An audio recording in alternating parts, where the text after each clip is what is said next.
이번 시간에는 부트스트랩에서 제공하는 테이블의 스타일에 대해서 한번 살펴보도록 하겠습니다.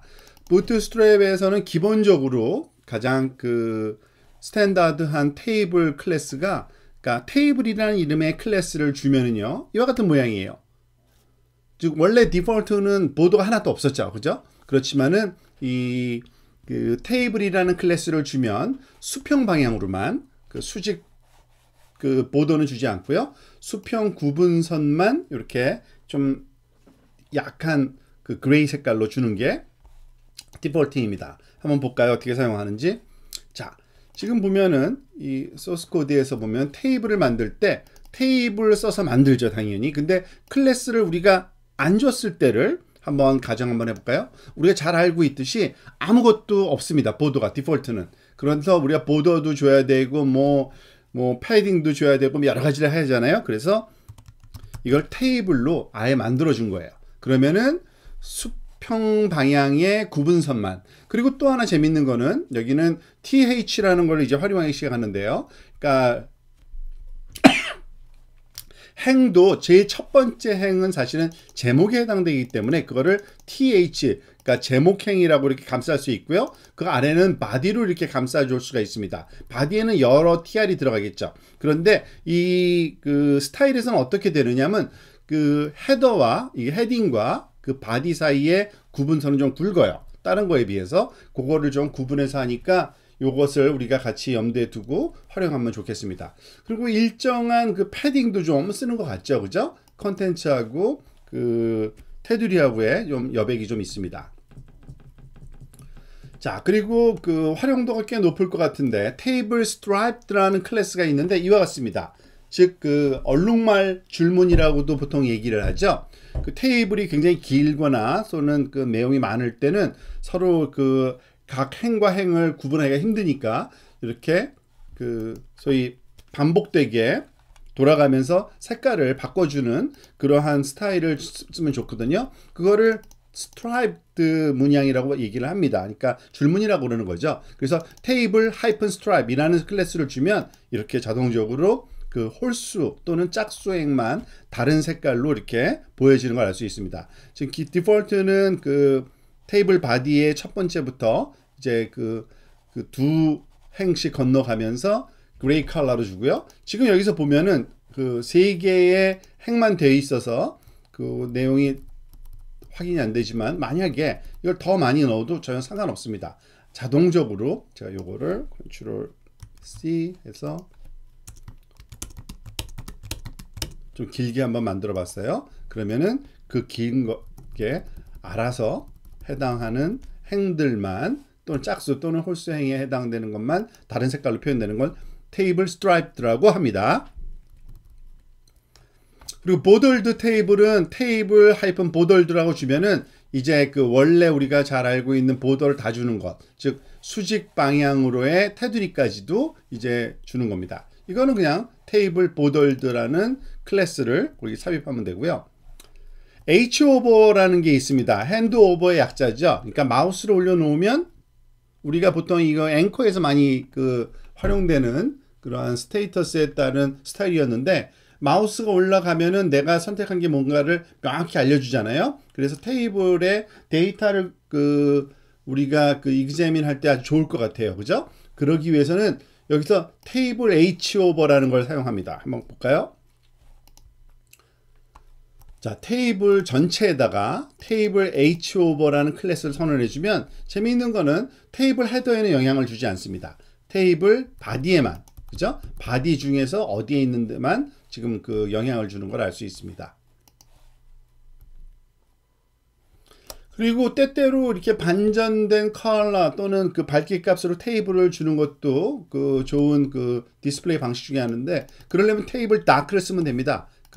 테이블, 근데 아까 설명이 좀 안 된 것 같은데요. 모든 추가적인 클래스는요, 테이블과 함께 써야 돼요. 테이블이 없이 쓰면은 이게 제대로 작동이 제대로 안 됩니다. 그러니까 엉뚱한 그런 결과를 낳을 수가 있거든요. 자, 그래서 테이블과 함께 써야지만 스타일이 제대로 작용됩니다. 그러니까 테이블 다크를 쓰면은 이와 같이 배경색만 어두워지는 게 아니라 글씨는 또 그것에 맞게 흰색으로 반전되는 것을 확인할 수 있습니다. 테이블 다크라는 걸 쓰면 되고요. 다크에서도 스트라이프드가 가능합니다. 그러니까 테이블 다크와 테이블 스트라이프드를 한꺼번에 그냥 쓰면 알아서 이렇게 스트라이프드 문양을 다크에서 만들어 줍니다. 그러니까 두 개를 다 클래스를 가져오는 거죠. 테이블 다크, 테이블 스트라이프드, 그죠? 이 모든 게 다 있어야 됩니다. 예를 들어서 테이블 다크가 빠졌다. 그러면은 다크하지 않은 경우에 테이블에 스트라이프드고요. 다크가 들어가면 다크한 경우에 해당되는 스트라이프드로 잘 디스플레이가 되는 걸 알 수 있고요. 역시 다크도 H 오버 씁니다. 그러니까 테이블 다크와 함께 쓰면 이렇게 되는 거예요. 그죠? 색깔이 이번에는 좀 밝아지는 거죠. 어두워지는 게 아니라. 아마 테이블 다크, 테이블 H 오버 3개 클래스 다 써야 될 거예요. 그리고 때때로 보더를 아예 없애고 싶다. 없앨 수 있습니다. 보더리스를 하면 됩니다. 테이블 보더리스. 그러면은 전체 테이블의 마진과 소위 테이블 헤더와 테이블 바디 구분은 이렇게 활자체로 구분하지만 보더만 없어지는 그러한 걸 알 수 있습니다. 자, 또 색깔이 중요한데 컨텍스추얼 컬러가 또 여기도 그대로 적용됩니다. 각각의 근데 테이블 전체를 바꿀 수도 있고요. 행마다 바꿀 수도 있고요. 테이블 데이터도 바꿀 수가 있습니다. 그런데 줘야 되는 클래스의 이름이 프라이머리냐, 그러니까 텍스트 컬러죠. 텍스트 컬러가 이건 비지 컬러겠네요. 한번 이거 가서 볼까요? 배경색이니까. 지금 여기서 보면은 행마다 다른 컬러를 주고 있는데 그러기 위해서는 tr 엘리멘트에 그거 적용이 되어야겠죠. 예를 들어서 tr에 테이블 프라이머리, 그러니까 텍스트가 아니었네요. 그러니까 BG 요건 조심해야겠네요. 배경색이 바뀌는 거지만 이름이 테이블 프라이머리, 그리고 테이블 석세스, 그죠? 그리고 테이블 데인저, 테이블 인포, 그리고 테이블 워닝, 테이블 액티브, 세컨더리, 라이트, 다크 등등 다양한 경우를 우리가 볼 수가 있습니다. 이런 식으로 하시면 되겠네요. 자, 이와 같이 상황별 맞춰서 쓸 수 있는 클래스 이름들이 한번 여기 요약되어 있는데요. 그러니까 요게 BG나 또는 텍스트가 아니라 테이블이라는 것만 주의하시면 되겠습니다. 테이블 프라이머리, 석세스, 데인저, 인포, 워닝, 액티브, 세컨더리, 라이트, 닥 등등.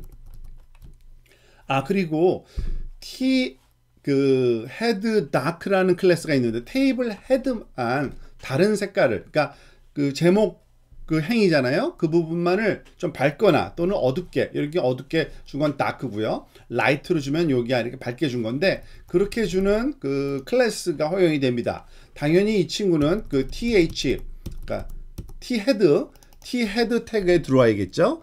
테이블 헤드 태그에 들어올 건데 그래서 t 헤드에 다크냐 아니면은 t 헤드에 라이트냐에 따라서 두 번째 테이블에서는 라이트를 썼고요. 그러면은 제목에 해당되는 행만 색깔을 반전시켜, 그러니까 어둡게 또는 밝게 해주는 그런 역할을 합니다. 그리고 스몰 테이블이 있습니다. 뭐냐면은 사실 기본적인 거는 원래 디폴트는 여백이 없이 만들잖아요. 근데 테이블 스탠다드 부트스트랩 포맷 자체가 패딩을 좀 줍니다. 그래서 좀 안에 여백이 좀 많은데 그게 싫다 그러면은 테이블 스몰을 쓰면 됩니다. 그러면은 여백이 굉장히 줄어서 빽빽하게 채워서 지금 보다시피 이 테이블에도 테이블, 그리고 테이블 보덜드, 테이블 스몰, 보덜드이기 때문에 요 버티컬 라인이 들어간 거고요. 여기다가 table strip, 스트라이프드 한번 줘볼까요? 스트라이프드까지 하면은 이제 스트라이프드 되는 거고요. 그리고 table h 오버까지 주면은 마우스를 올려놨을 때 색깔이 달라지는 것까지 등등 우리가 조금 전에 실험해본 다양한 스타일들을 계속 누적하면 되는 겁니다. 캐스케이딩이 가능한 거죠. 그리고 또 아주 재밌는 게 responsive table이라는 것이 있습니다. 테이블은 굉장히 커질 수가 있어요. 그래서 한 화면에 안 보이는 경우가 많이 있습니다. 사실은 우리가 엑셀 파일 만들다 보면 그런 경험 많이 하는데 컬럼을 많이 넣다 보니까 한 화면에 절대 보일 수가 없는 경우가 있거든요. 근데 이거를 테이블 리스폰시브를 쓰면은 그 아래에 그 소위 스크롤 막대가 생겨가지고 우리가 그 브라우저를 크거나 작게 줄이는 게 아니라 그 페이지 그대로 안에 있으면서 스크롤 막대로 움직일 수가 있습니다. 그게 테이블 리스폰시브라는 기능인데요. 한번 가서 볼까요? 자, 예제를 한번 봅시다. 지금 보면 이 테이블이 굉장히 많은 텍스트를 갖고 있죠. 그래서 이 화면에 다 안 보여요. 근데 여기 밑에 스크롤바가 생겼죠. 이거는 브라우저 스크롤바가 아닙니다. 브라우저 스크롤바는 언제 생기냐면 여기 볼까요?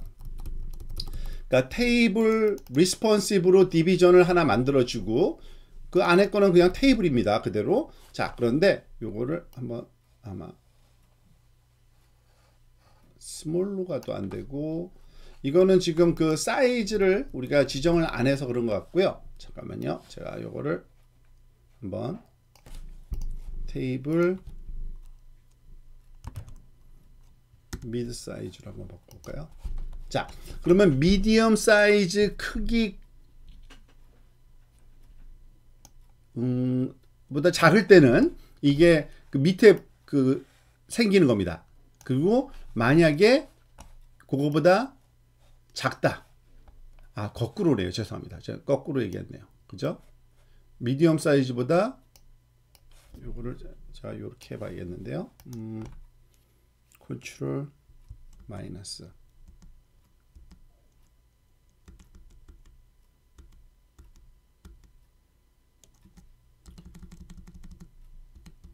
아, 그게 아닌가 본데요. 잠깐만요.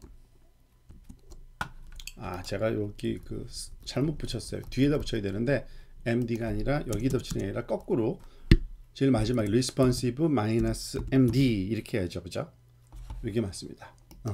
그러니까 미디엄 사이즈일 때까지는 이 responsive가 작동돼서 이렇게 안에 스크롤 바를 만들어 넣는데 일정한 크기보다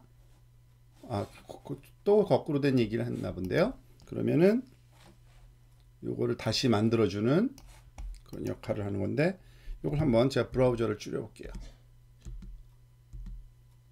그쵸? 그래서 미디엄 사이즈보다 커지게 되면은 이와 같이 브라우저를 그대로 쓰는데 만약에 미디엄 사이즈보다 작다 그러면은 안에 스크롤 바를 그 자동적으로 생성해서 그 페이지를 더 키우지 않고 볼 수 있도록. 그러니까 화면이 작으면 우리가 그 스크롤 바가 자동적으로 페이지 안에 생긴다라고 생각하시면 되겠습니다. 그래서 그 화면의 작은 거의 기준을 우리가 SM이다 또는 미디엄이다 하면은 그 사이즈보다 작을 경우에만 이게 생기도록 이렇게 만들어주는 그러한 기능이라고 이해하시면 되겠습니다. 굉장히 유용하겠죠? 그 화면 사이즈가 작다 보면 그 페이지를 다 옮겨 다니면서 봐야 되니까 불편한데 이와 같이 테이블 responsive SM이라는 이거는 디비전에 쓰는 겁니다. 테이블 바깥에다가 그 컨테이너 하나를 만들어서 사용을 하시면 되겠습니다.